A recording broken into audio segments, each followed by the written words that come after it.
Hi friends, எல்லாருக்கும் ஒரு பெரிய தேங்க்யூ. ஸோ எதுக்காக அப்படின்னு பார்த்தீங்கன்னா, நம்ம சேனலை சப்போர்ட் பண்ணதுக்காக. ஸோ நம்ம வியூவர்ஸில் ஒருத்தர் வந்து பார்த்திங்கன்னா, அதாவது ராம்குமார் அப்படிங்கிற ஒரு பேப்பர் டெக்னாலஜி ஸ்டூடெண்ட் வந்து பார்த்திங்கன்னா கமெண்ட் பண்ணியிருந்தார். ஸோ என்ன கமெண்ட் பண்ணியிருந்தாருன்னு பார்த்தீங்கன்னா, பல்ப் மில் பற்றி வீடியோஸ் வந்து போடுங்க அப்படின்னு சொல்லிட்டு கேட்டிருந்தார். ஸோ அவருக்காக கண்டினியூஸாக இந்த சீரீஸில் எல்லா வீடியோவும் போடலான்ட்டு இருக்கேன். ஸோ இதே மாதிரி உங்களுக்கு எந்த டவுட்ஸ் இருந்தாலும் நீங்கள் இதே மாதிரி கமெண்ட் பண்ணுங்கள். கண்டிப்பாக அதுக்கான பதிலை வந்து கண்டிப்பாக நான் அடுத்தடுத்த வீடியோவில் கண்டினியூஸாக நான் சொல்லுவேன். ஸோ உங்களுக்கு எந்த சந்தேகம் இருந்தாலும் கேளுங்க. கண்டிப்பாக நான் வந்து உங்களுக்கு அதை பற்றி கிளாரிஃபை பண்ணுவேன். நீங்கள் வந்து பார்த்திங்கன்னா, உங்களுக்கு இந்த வீடியோஸ் வந்து பார்த்திங்கன்னா பிடிச்சிருந்துச்சின்னா லைக் பண்ணுங்கள், மற்றவங்க ஃப்ரெண்ட்ஸுக்கும் ஷேர் பண்ணுங்கள். ராம்குமார் ப்ரோ, நீங்கள் வந்து பேப்பர் டெக்னாலஜி ஸ்டூடெண்ட்னு சொன்னீங்க. ஸோ நீங்கள் வந்து உங்களோட ஃப்ரெண்ட்ஸுக்கு வந்து இந்த வீடியோஸை ஷேர் பண்ணுங்கள், உங்கள் ஃப்ரெண்ட்ஸுக்கும் யூஸ்ஃபுல்லாக இருக்கும். ராம்குமார் ப்ரோ, கமெண்ட் பண்ணதுக்கு ரொம்ப நன்றி. ஃப்ரெண்ட்ஸ், நம்ம ராம்குமார் ப்ரோ மாதிரியே உங்களுக்கு எந்த டவுட்ஸ் இருந்தாலும் கமெண்ட் பண்ணுங்கள். வாங்க வீடியோக்குள்ளே போகலாம். ஃப்ரெண்ட்ஸ், இன்றைக்கி நம்ம பார்க்க போகிறது ஆர்சிடி டெஸ்டிங் எப்படி பண்ணலான்னு பார்க்கலாம். ஆர்சிடினா ஃபஸ்ட்டு என்னென்னு பார்த்தீங்கன்னா, ரிங் க்ரஷ் டெஸ்ட்டு. ஸோ இதுக்கு வந்து பார்த்திங்கன்னா ஆர்சிடி டெஸ்டர் இருக்குது. ஸோ அந்த டெஸ்டரில் நம்ம எப்படி டெஸ்ட் பண்ணலான்னு பார்க்கலாம். ஃபஸ்ட்டு நமக்கு பேப்பர் சாம்பிளை கட் பண்ணுறதுக்கு இந்த சாம்பிள் கட்டர் வேணும். ஸோ இதில் வந்து சாம்பிளை நம்ம கட் பண்ணிக்கணும்.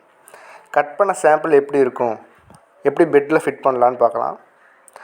பேப்பர் சாம்பிள் வந்து பார்த்திங்கன்னா இந்த ஷேப்பில் தான் வந்து நமக்கு அந்த கட்டரில் கட் பண்ணும்போது கிடைக்கும். ஸோ இந்த சாம்பிளை நம்ம இந்த பெட்டில் கரெக்டாக ஃபிட் பண்ணிக்கணும். ஃபஸ்ட்டு வந்து பார்த்திங்கன்னா இந்த பெட்டு கரெக்டாக நம்ம சூஸ் பண்ணணும். அது எப்படி சூஸ் பண்ணணுன்னு பார்த்தீங்கன்னா, ஃபஸ்ட்டு உங்களுக்கு பெட்டோடைய ஜிஎஸ்எம், அதாவது நார்மலாக வந்து பார்த்திங்கன்னா பேப்பரோட திக்னஸை வச்சு தான் வந்து பார்த்திங்கன்னா பெட் சூஸ் பண்ணுவாங்க. பட் நான் ஒர்க் பண்ண பேப்பர் மில்லில் பார்த்திங்கன்னா ஸ்டாண்டர்டாக ஜிஎஸ்எம் சூஸ் பண்ணி அவங்க பெட் சூஸ் பண்ணுவாங்க. ஸோ இப்போது 120க்கு மேலேருந்து 140க்குள்ளே அந்த ஜிஎஸ்எம் இருந்துச்சுன்னா 140 சூஸ் பண்ணிக்குவோம். ஸோ சூஸ் பண்ணி அந்த பெட்டை ஃபிட் பண்ணி அதில் சாம்பிளை ஃபிட் பண்ணிடுவோம். ஃபிட் பண்ணதுக்கப்புறம் பார்த்திங்கன்னா டெஸ்டிங் ப்ராசஸ் எப்படி இருக்குன்னு பார்த்தீங்கன்னா, ஸோ ஃபிட் பண்ண பெட்டை அந்த டெஸ்டரில் வந்து ஃபிக்ஸ் பண்ணிடுவோம். ஃபிக்ஸ் பண்ணதுக்கப்புறம் வந்து பார்த்திங்கன்னா அதில் வந்து ஆப்ரேஷன் ஸ்டார்ட் அப்படின்னு ஒரு பட்டன் இருக்கும்.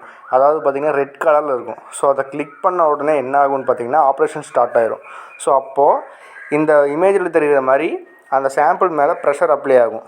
ஸோ ப்ரெஷர் அப்ளை ஆகும்போது நமக்கு அந்த க்ரஷிங் டெஸ்ட்டுடைய டிஸ்பிளே வேல்யூ நமக்கு கிடைக்கும். ஸோ அந்த டிஸ்பிளே வேல்யூவை ஸ்டாண்டர்டாக எடுத்துகிட்டு அந்த டிஸ்பிளே வேல்யூ இன்ட்டு 0.06435 அப்படிங்கிற வேல்யூ ஸ்டாண்டர்ட் வேல்யூ. ஸோ இந்த வேல்யூவோட டிஸ்பிளே வேல்யூவை இன்ட்டு பண்ணோம்னா நமக்கு கிடைக்கிற வேல்யூ தான் ஆர்சிடி டெஸ்டிங் வேல்யூ.